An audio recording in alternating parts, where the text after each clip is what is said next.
Tekstil Indonesia tak pernah lelah berkarya. Assalamualaikum warahmatullahi wabarakatuh. Waalaikumsalam warahmatullahi wabarakatuh. Teman-teman Bincang TBT, selamat datang di podcast kesayangan kita, Bincang TBT, tekstil, produk tekstil. Alhamdulillah malam ini kita kedatangan Pak Dokter Hamzah ini ya. Selamat datang Pak Dokter di tempat kita nih. Alhamdulillah, terima kasih atas penerimaannya Pak Amril. Iya. Hamzah ini hopeng kita dari SMP. Tahu datang ke sini. Pak Amril, saya mau ngobrol tentang TBT. Kebetulan dapat tugas dari kampus. Nah, nanti kita coba gali ya teman-teman. Ya. Pak Hamzah ini mau ngapain di tekstil, dan mudah-mudahan dengan kita ajak podcast di sini bisa membantu dengan tekstil Indonesia, khususnya tekstil Jawa Barat. Ya, mudah-mudahan saling mengisi, saling mengisi. Sebelumnya perkenalkan diri deh dulu. Oke, terima kasih Pak Amril atas kesempatan yang diberikan. Ya, bertamu langsung disuruh podcast ini. Wajib dipaksa. Tapi karena saudara, teman, semuanya nyatu ya. Alhamdulillah bisa ketemu, berkahnya itu ya. Memang saya perkenalkan sebelumnya, nama saya Hamzah Bustami. Kemudian saya ini satu kampung, bahkan saudara dengan Amril, tapi saudaranya baru tahu setelah sudah tua. Karena dulu sekelas waktu SMP, SMA pernah sekelas, tapi saya nggak pikir bahwa dia saudara saya. Tapi pas setelah tahu, oh saudara saya, rupanya masih satu keturunan. Nah, memang kami bersebelahan desa, tapi satu desa itu satu rumpun. Kemudian saya sendiri sebenarnya saya praktisi di bidang riset, konsultan. Kalau istilah bekannya itu Pak Amril professional expert. Professional expert. Namun saya juga sebagai dosen. Karena sayang kalau pengalaman kita selama jadi praktisi tidak ditularkan kepada generasi muda. Nah, itu yang paling penting, betul. Saya lama di sekolah bisnis IPB Business School, yang waktu awal-awal berdiri itu adalah program pasca sarjana manajemen dan bisnis. Setelah itu berkembang jadi ada program doktornya. Setelah itu tahun 2000 sekitar 2000 berapa 12 kalau nggak salah, itu jadi sekolah bisnis. Tapi syaratnya harus kalau sekolah bisnis harus ada S1-nya. Dari S1 sampai S3. Oke. Kebetulan saya waktu itu mungkin dibilang apa tuh? Think tanknya lah yang nyiapkan dari nol. Saya benchmarking 10 sekolah bisnis terbaik di dunia, tapi zaman itu benchmarking pakai internet. Jadi saya capture yang mana yang paling cocok. Akhirnya saya desain, bantu menyiapkan sekolah bisnis. Tapi sudah lampu hijau, saya keluar dari IPB. Ya, keluar dari IPB, saya pindah kuadran. Pindah kuadran, awalnya employee, pengen jadi bagaimana self employee. Pertama ya jadi tapi selama saya di IPB saya sudah punya cikal bakal kantor. Jadi saya sudah punya staf bayangan di luar. Kemudian saya sudah punya sudah jadi konsultan riset. Jadi kebetulan beberapa pusat riset di Indonesia seperti pusat riset perkebunan, pusat riset Bank Sentral Indonesia, dan mahasiswa doktor saya tempat kami itu angkatan pertama itu banyak mahasiswa orang-orang beken. Zamannya Rujito, zamannya Afiliani. Kemudian kebetulan saya waktu itu diminta oleh profesor di IPB untuk ngajarin sistem metode analisis data mereka. Metode analisis. Padahal waktu saya itu saya belum dokter Pak Amril. Jadi sudah suruh ngajar dokter. Iya. Jadi ada uniknya pengalaman hidup saya karena saya pegang lab komputer dan supervisor, jadi dosen di di lab. Jadi dosen para dokter profesor ngajar di kelas, saya diminta ngajar di lab. Waktu itu awal mulanya kan masih S2 di situ. Jadi saya belum S2, saya S1. Tapi saya sudah ngajarin master. Karena mahasiswa dokter master itu mengira saya semua analis data saya bisa. Tapi saya karena orang lapangan akhirnya saya belajar mahasiswa itu mungkin dengan mahasiswa bedanya menit. Mahasiswa misalkan masuk jam 18 gitu. Misalkan mereka datang ke lab jam 10 istirahat. Pak Hamzah, analis data tentang ini bagaimana? Wah, kalau waktu saya masih di IPB di MIPA saya ingat langsung saya ajarin. Tapi kalau itu baru Oh tunggu. Jadi mereka masuk ke kelas, saya masuk ke perpustakaan. Saya cari indeks bukunya, metodenya apa, bla bla bla. Saya cari semua, ketemu kan? Kalau kita belajar karena terpaksa, mungkin power untuk kecerdasan 10 kali lipat. Benar. Nah, akhirnya dalam Terpojok. terpojok. Dalam waktu menit saya bisa dari teori filosofinya sampai analisisnya sampai cara mengoperasikannya. Mantap. Balik langsung ke lab lagi, saya coba di komputer. Bisa interpretasikan, begitu mahasiswa datang saya udah bisa. Begini caranya. Jadi mahasiswa S2 tuh ngira saya pinter bener. Beda jam.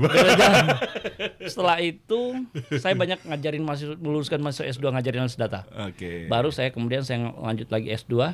Nah, waktu S2 saya udah tahu semua. Jadi tinggal sarjana, tinggal ini. Akhirnya master. begitu lulus S2 tahun 2004, 2005, 2000 ada program doktor. Saya masih statusnya masih master dan saya diminta pegang lead bank, staf senior di lead bank, riset dan pengembangannya. Nah disitulah saya diminta merancang SB dalam angka, kemudian mulai ngajarin mahasiswa S3 analisis datanya. Dan mahasiswa S3 nggak tahu bahwa saya udah belum doktor. Termasuk Afiliani, Rujito, orang pejabat ini dan direktur bank Indonesia itu banyak saya ajarin. Setelah saya paham, saya begitu tahun 2009 saya mau lanjutin doktor. Profesor saya, direktur saya bilang, you are overqualified here. Kamu master saja tidak punya jabatan. Nanti kalau kamu S3 sekelas dengan eksekutif yang hebat-hebat itu, menteri apa kan, conflict of interest. Alasannya apa? Gak jelas kan alasannya. Saya bilang, tujuan saya S3 tidak untuk jadi jabatan sebenarnya. Saya supaya bargaining position saya di luar lebih bagus. Ya. Nah, akhirnya saya tidak diterima karena overqualified dan conflict of interest katanya. Apalagi teman-teman Anda orang hebat semua, Anda cuma staf biasa katanya. Oke, saya cool down. Akhirnya suatu hari saya keluar, begitu 2009 November saya keluar, alasan saya udah punya kantor bayangan, saya jadi dosen di swasta. Kemudian saya melanjutkan S3. Delalah saya berapa kali dipanggil BI, akhirnya saya karena berapa mahasiswa doktor itu adalah direktur BI yang saya ajarin cepat lulus doktornya, BI bingung ini siapa ini kan. Akhirnya saya dipanggil ke BI, dari situlah saya jadi konsultan BI. Mantap. Tenaga ahli BI di pusat riset Bank Sentral. Tukang cetak uang ini. Tapi di pusat risetnya. Risetnya. Nah di situ rata-rata untuk level eksekutif BI, jadi mereka sudah direktur di 8. Tidak punya jabatan masuk ke situ. Jadi kumpulan orang-orang pintar situ. Iya benar-benar. Analyze ya. Analis kebijakan. Nah, disitulah saya mulai dikenal. Rupanya ada gunanya juga Pak Amril. Kalau jadi tenaga ahli BI, konsultan di BI, rupanya track recordnya itu dipegang. Amril kan tahu saya orang kampung kan. Dulu kan cita-cita orang kampung cuma satu, pergi ke IPB, pengen jadi insinyur kan. Benar. Nah, begitu saya di depan saya waktu saya, kok saya masuk ruang Dewan Gubernur BI ini, yang semua HP hilang kan sinyalnya kan.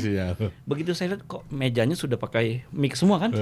Semua direktur BI ada di situ dan direktur bank. Terus saya disuruh ngomong. Saya sempat berpikir Pak Amril, ini mimpi apa saya ini? Orang kampung yang nggak pernah. Ini kok saya bisa begini kan? Ya udah saya syukurin aja. Dari situlah mulai saya jadi tenaga ahli. Ibarat kami bilang tuh ngamen dari gedung ke gedung di Tamrin, Sudirman, Garsu, dari situlah. Nah akhirnya saya berpikir wah kalau saya nggak dokter, nggak lebih ini. Akhirnya saya sambil jadi konsultan, jadi dosen tidak tetap, saya ngajutin S3 di IPB lagi. Terus sekalian saya buat perusahaan. Saya buat warung sendiri namanya konsultan riset. Karena saya merasa nanti kita mention di sini. Ya, konsultan riset. Atau dikenal dengan professional expert, atau kalau sekarang itu dibilang tenaga ahli. Kalau di Kementerian Pariwisata dibilang saya dulu shadow manajemennya Menteri Pariwisata. Cuman waktu itu ya kita sebagai ya main-main saja ya, karena betul-betul dibayar sebagai profesional. Dan karena mungkin basically kita bukan seorang yang suka ngaju-ngajuin, kita dipanggil jadi konsultan itu karena dipanggil, bukan karena ini, bukan karena melamar. Bukan ngasih proposal ya, bukan ngasih proposal. Itu karena track record. Memang dimanapun itu track record itu paling penting. Jadi pada saat kita cacat dalam satu bisnis, cacat dalam satu let's say mata pekerjaan atau mata kuliah kasarnya, kita sudah cacat, kita harus ganti. Tapi selama record kita bagus, termaintain terus, orang akan ingat pada saat mereka butuh, ingat kita dulu. Betul. Yang paling penting.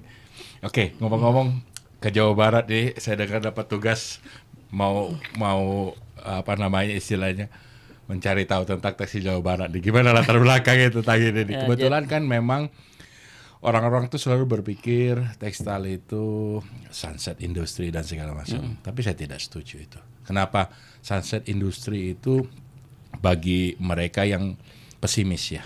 Betul. Pernah saya menghitung sama teman-teman juga yang di akademisi bahwa penduduk Indonesia itu 280 juta lebih. Kalau setiap tahun dia membeli baju 6 baju aja, minimal baju sekolah 3, baju tidur, baju itu sangat sedikit sekali. Kita nggak hitung daleman dan segala macam. Itu kita butuh sekitar 1.550.000 ton. Sedangkan kapasitas Indonesia di benang saja itu kita hanya 500 maksimum. Jadi 2/3. Bukan impor. Jadi 2/3 itu masih 2/3 itu masih belum bisa dipenuhin Indonesia. Jadi potensi sangat besar sekali, Pak.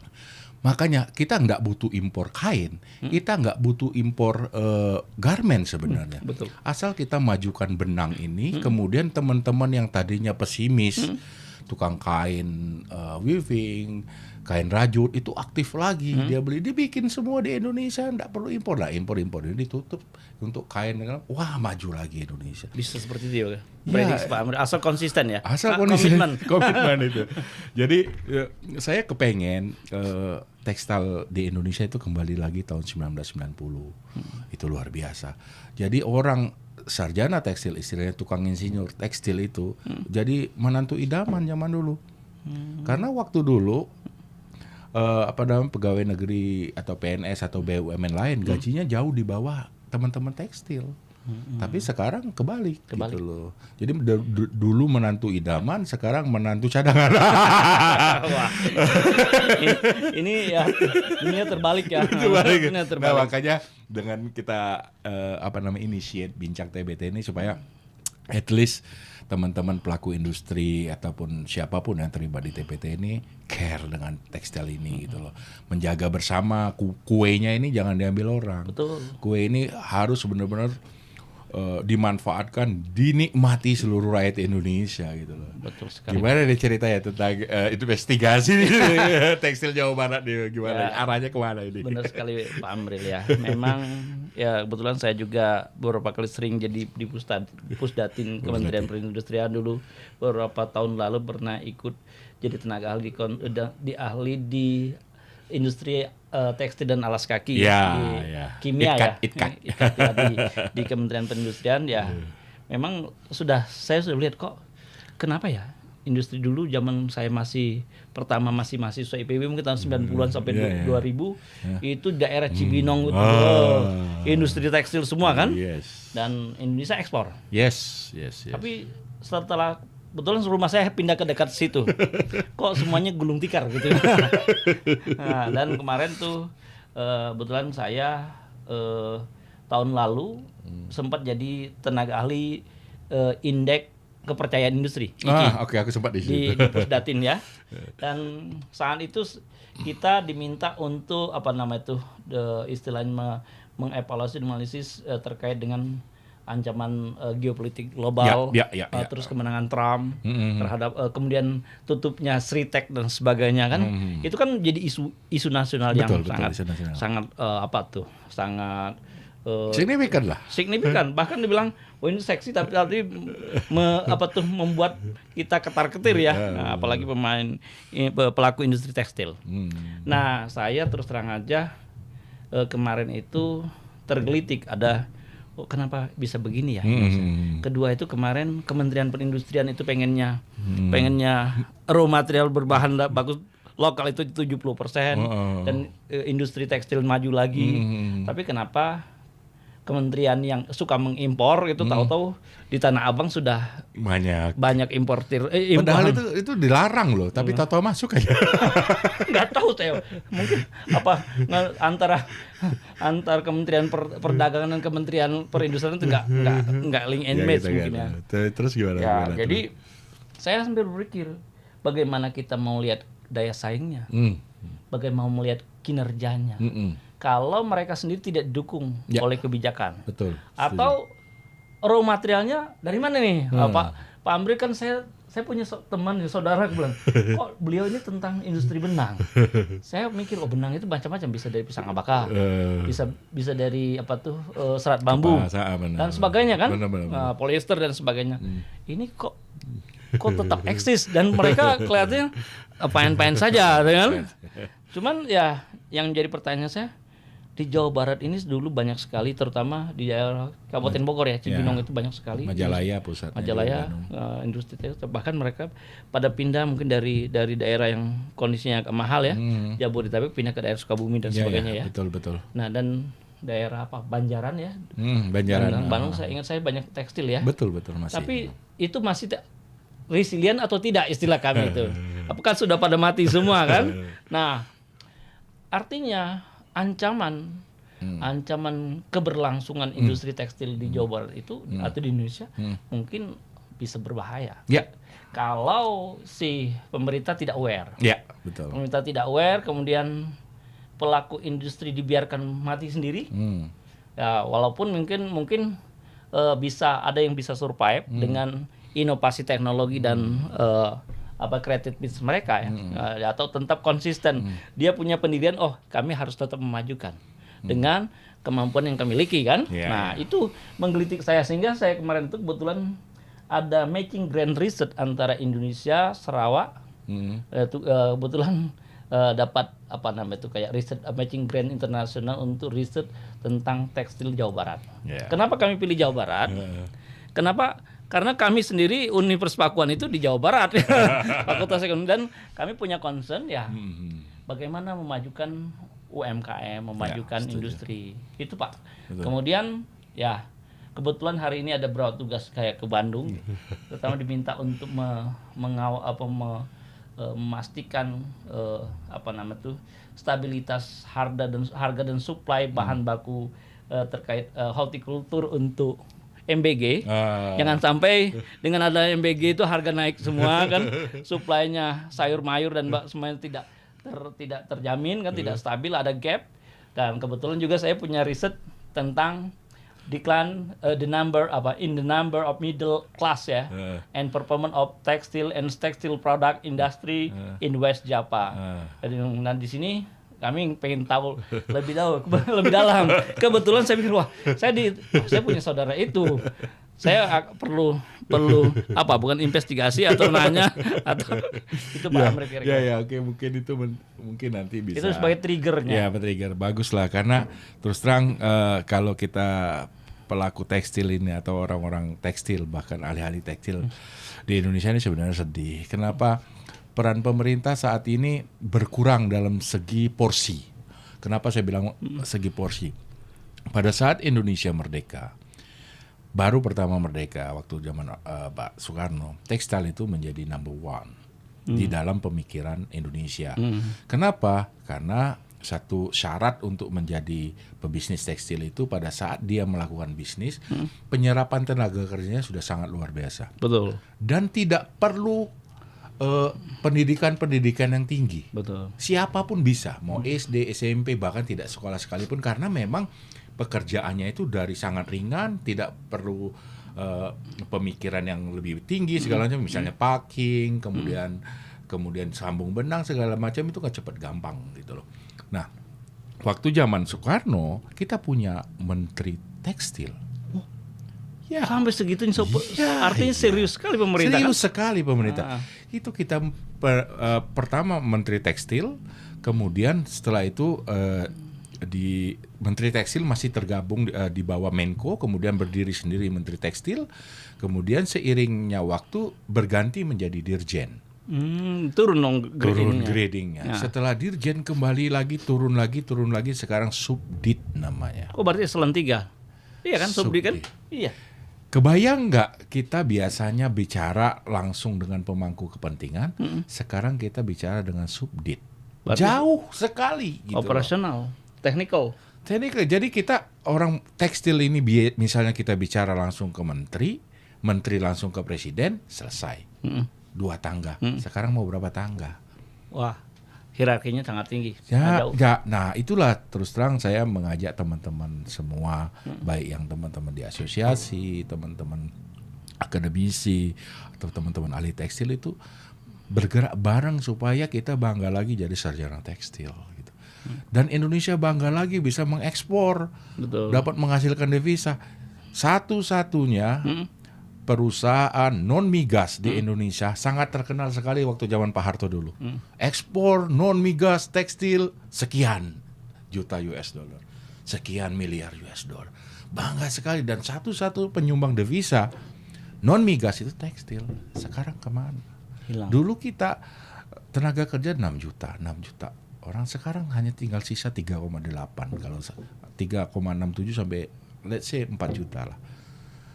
Lebih dari Sudah 30%. Iya. Jadi sebenarnya tekstil itu masih ada. Orang bicara pabrik ini tutup, pabrik ini tutup. Mereka tidak pernah bicara tentang pabrik yang buka. Kenapa? Saya nggak tahu kenapa. Apakah supaya dikasihanin ya? Oh ini susah, ini tolong bantu pemerintah. Memang itu betul. Cuman maksud saya pemerintah juga jangan mentang-mentang subdit jadi kita ini nggak diperhatikan. Kenapa? Kita ini 4 juta anggap aja orang penyumbang tenaga kerja. Bayangkan kita kalah sama tenaga kerja migran. Yang nggak tahu berapa orang di sana kita nggak tahu. Iya, betul. Dan duitnya bukan di Indonesia, Langsung tapi keluar. mereka punya menteri migran. Bayangkan gitu loh. Betul. Kemudian sekarang MBG. Iya. Belum setahun pemerintahan Pak Prabowo sudah ada menterinya. Betul. Lo kita ini tekstil yang sudah dari puluhan tahun lalu menjadi penyumbang devisa nggak apa-apain. Coba sekarang teman-teman di asosiasi, teman-teman akademisi sudah nge-push namanya Undang-Undang Pertekstilan. Sudah sekian tahun itu nggak jadi-jadi. Selalu bilang masuk prolegnas. Tapi sampai sekarang nggak tahu. Terakhir sebulan setengah yang lalu sudah ada hearing lagi di DPR, katanya sudah masuk prolegnas. Cuman terlepas dari undang-undang itu ada atau tidak ada. Kita pengen pemerintah ini benar-benar care dengan tekstil ini. Setidaknya teman-teman di hulu, ya, teman-teman di hulu ini dipegang kenceng, di hilirnya ditutup. Iya, supaya Ngapain kita ngeras-ngerasin di hulu, hilirnya masuk. Kita betul. jadi penjahit pedagang semua, sedangkan kita Indonesia ini masih butuh tenaga kerja, benar nggak? betul. Nah ini saya minta Om Dokter ini masukkan Pembahasan investigasi pembahasan tentang ini kenapa gitu loh.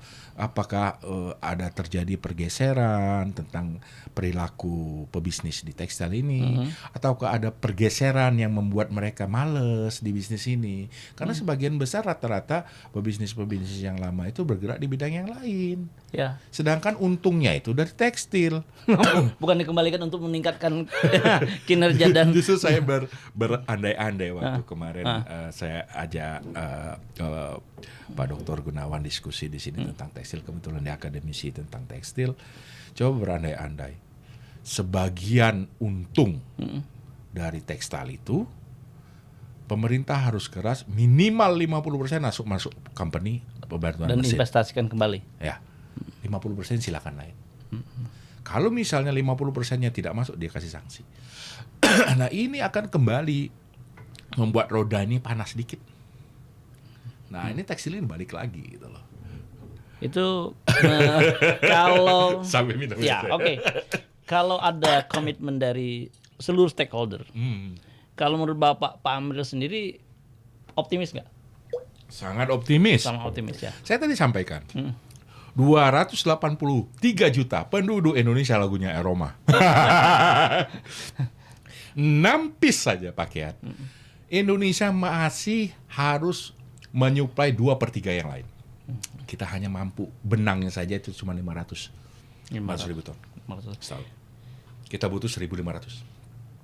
Terus kalau katakanlah industri benang ya, itu bahan bakunya dari dalam negeri tercukup ada. Kurang. Apalagi bahan baku saya. Ya, maksudnya bahan baku tersedia raw material untuk basis bahan bakunya. Nggak, bahan baku Indonesia khusus POY itu hanya 7% saja mampu disuplai Indonesia.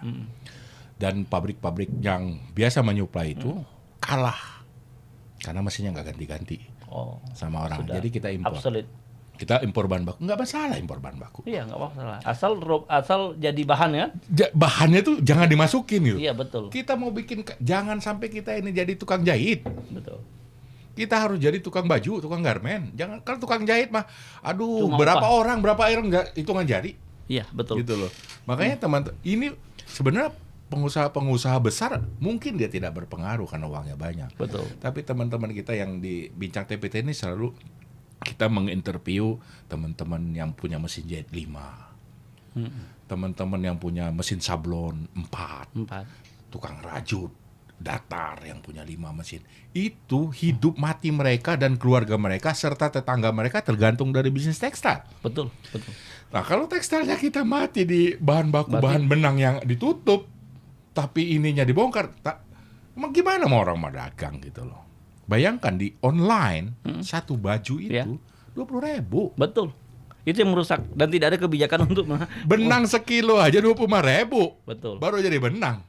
Dan mungkin impornya itu tidak ada biaya masuk dan sebagainya. Ya, kita nggak tahu secara aturan. Pemerintah sudah keras menyatakan bahwa garmen jadi kemudian fabrik yang matang, maksudnya pabrik yang sudah dicelup, tidak boleh diimpor. Tapi kenyataannya toko banyak. Dan pasar gelapnya banyak, pasar terang dan gelapnya banyak. Ya, saya nggak tahu ini, yang mudah-mudahan kepemimpinan baru Pak Purbaya ini berbekas. Ya. Saya tidak tahu, saya khawatir cuma keras di depan, lunak di belakang gitu loh. Karena khawatirnya keras, ternyata kayak Kemenaker wakil. Betul. Masuk penjara juga dia itu Iya, gitu betul. loh. Nah, maksud kita butuh idealisme, pemimpin idealis yang benar-benar berpikir tentang Indonesia. Nggak usah banyak-banyak, dengan satu kita fokus, satu peluang kita fokus, Indonesia pasti maju. Orang Indonesia itu sangat-sangat cinta Indonesia. Betul. Kenapa? Karena mereka nggak akan berpikiran mati di mana, mati tetap di Indonesia. Masih gitu. mau pulang kampung juga. Masih pulang kampung. Kalau orang Indonesia nggak cinta Indonesia, mereka nggak akan pulang kampung. Pemerintah nggak sibuk sama waktu Lebaran. Benar nggak? Iya, betul. Oke, Iya, betul. inisiasi awal mau investigasi tentang tekstil Jawa Barat, di titik utamanya apa? Ini ya, itu. Pemikiran awalnya. Pemikirannya kan saya berpikir kenapa sih banyak yang merontok? Terus, ya, itu. Nah, itu yang pernah dulu kita jaya, kenapa begini kan? Kemudian sebenarnya apalagi kita kan punya produk tekstil yang kadang-kadang hasil endemik, hasil unik Indonesia kan? Ya, that is very unique, you know. Ya.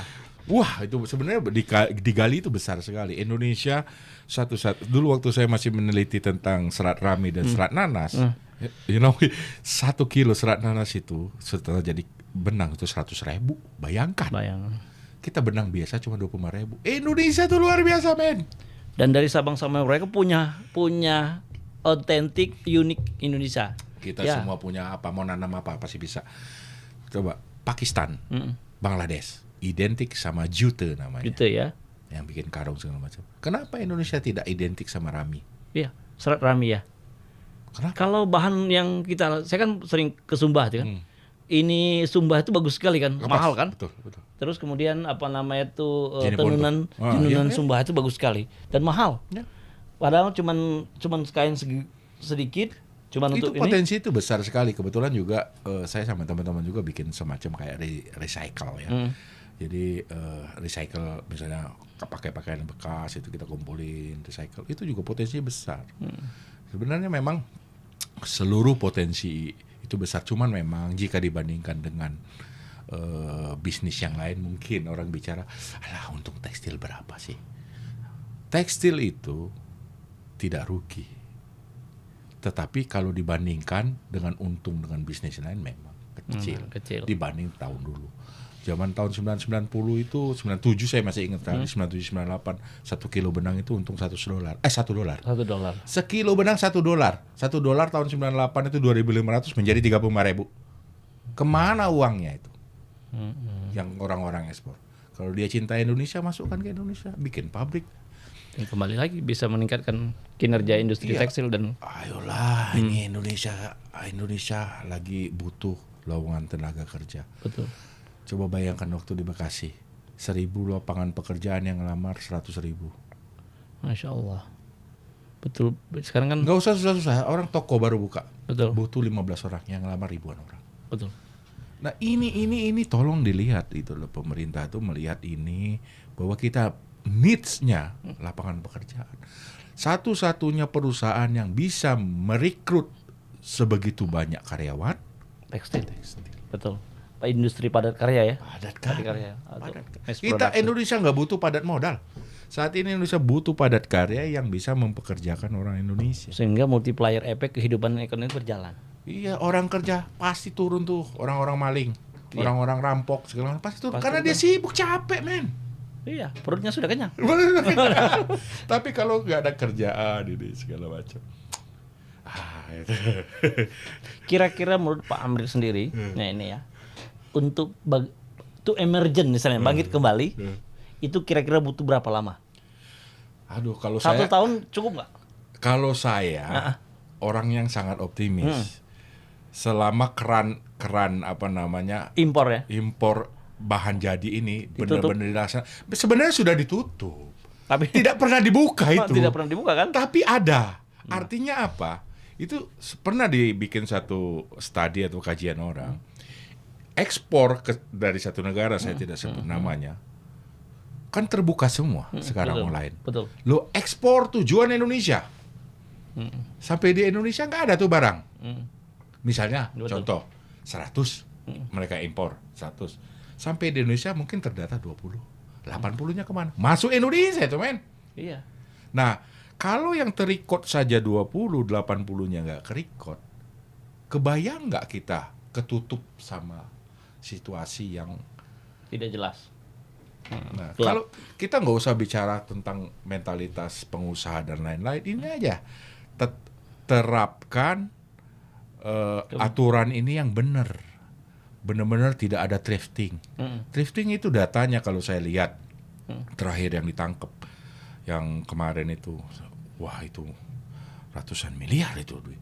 Coba kebayangan dulu kalau saya lihat data di koran-koran itu meningkat 20 kali sampai 30 kali lipat thrifting.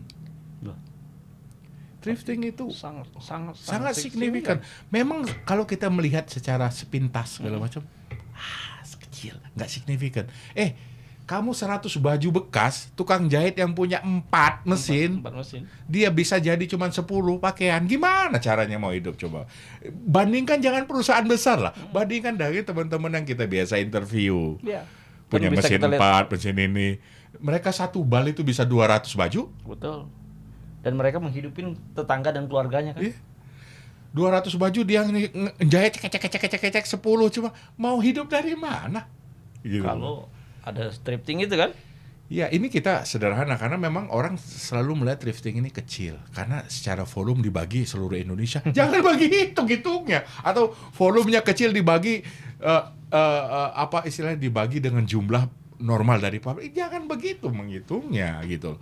Bandingkan dengan UMKM, satu orang punya 2 mesin, 3 mesin, 4 mesin.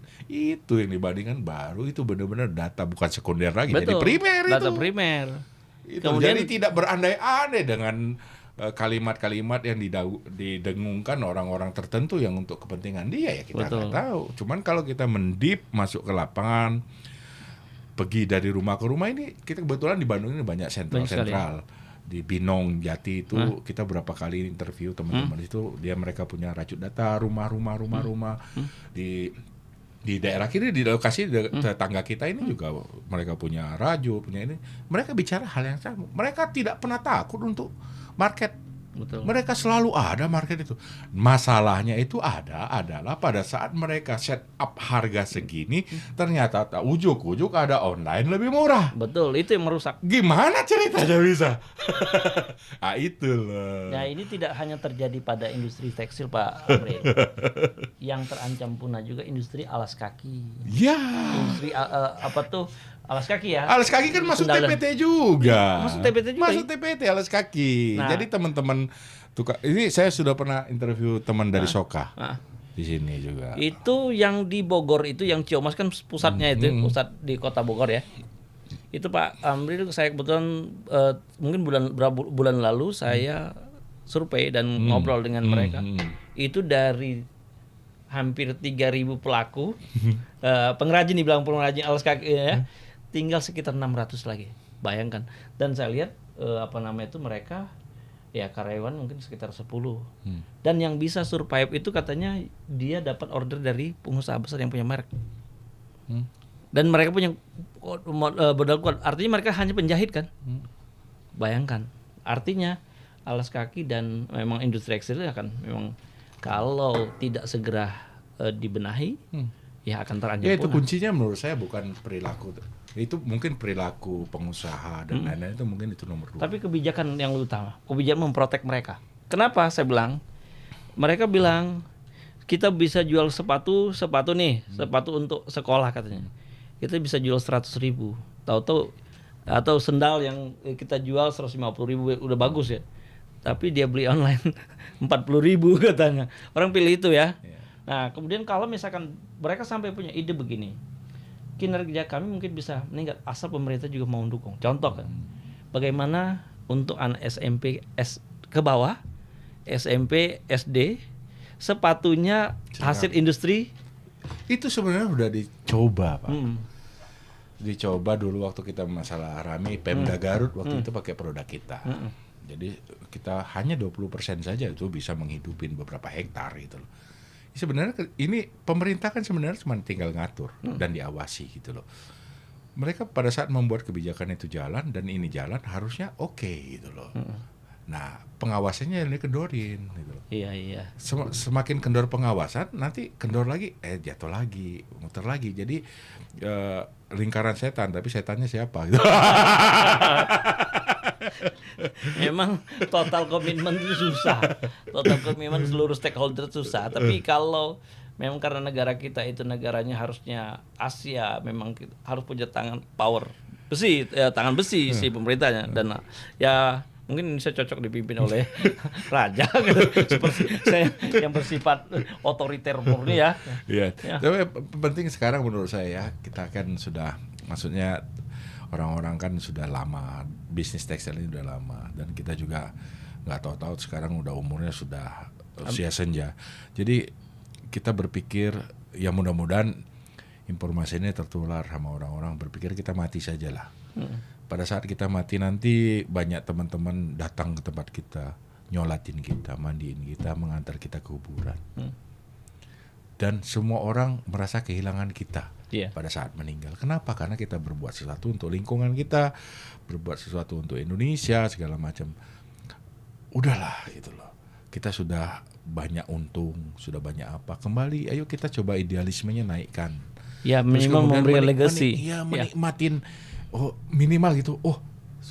Kita sudah pernah mencoba untuk berusaha mengangkat teman-teman yang misalnya tadi bisnisnya ini kurang, jadi kita angkat ke podcast, kita kasih tahu segala macam, ada yang menghubungi segala macam, kan nanti roda berputar dengan sendirinya. Tahu sendiri kan zaman digital sekarang kan nggak akan bisa dihapus itu selama Google-nya masih berdiri. Besok kiamat baru Google tutup.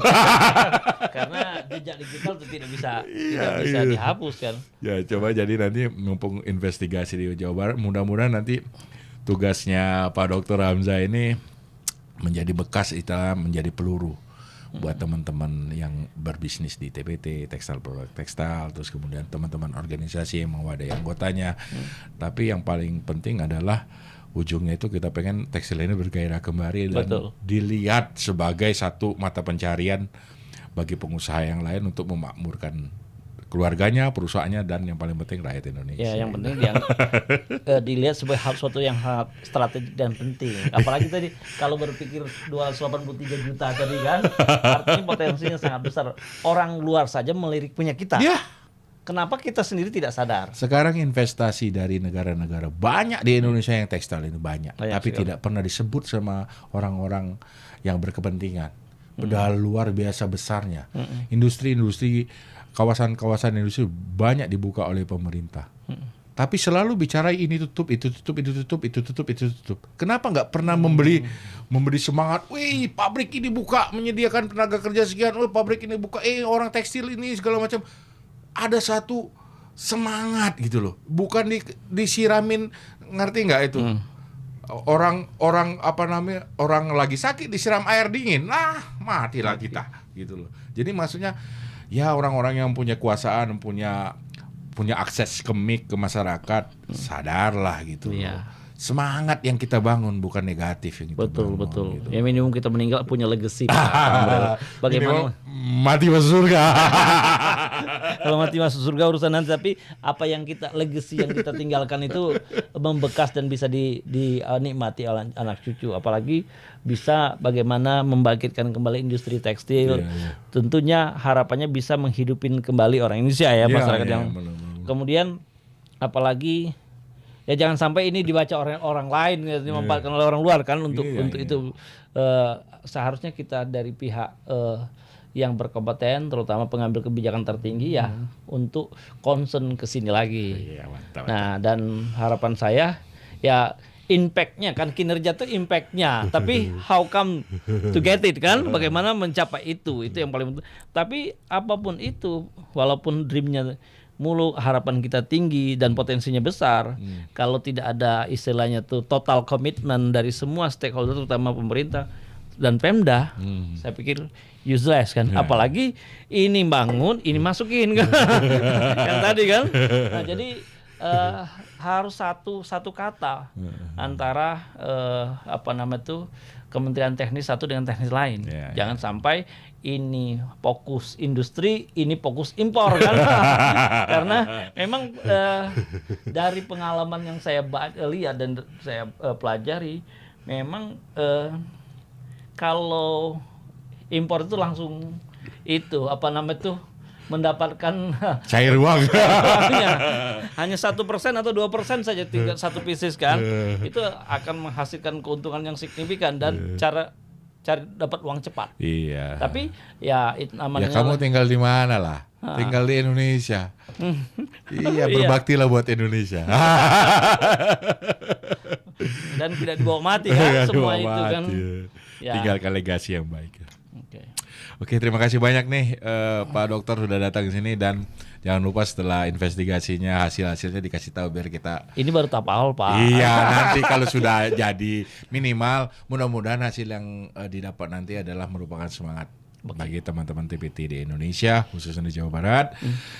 Dan juga mudah-mudahan juga menjadi pecut pecut untuk teman-teman yang tadinya berbisnis di tekstil, sekarang bisnis tempat lain.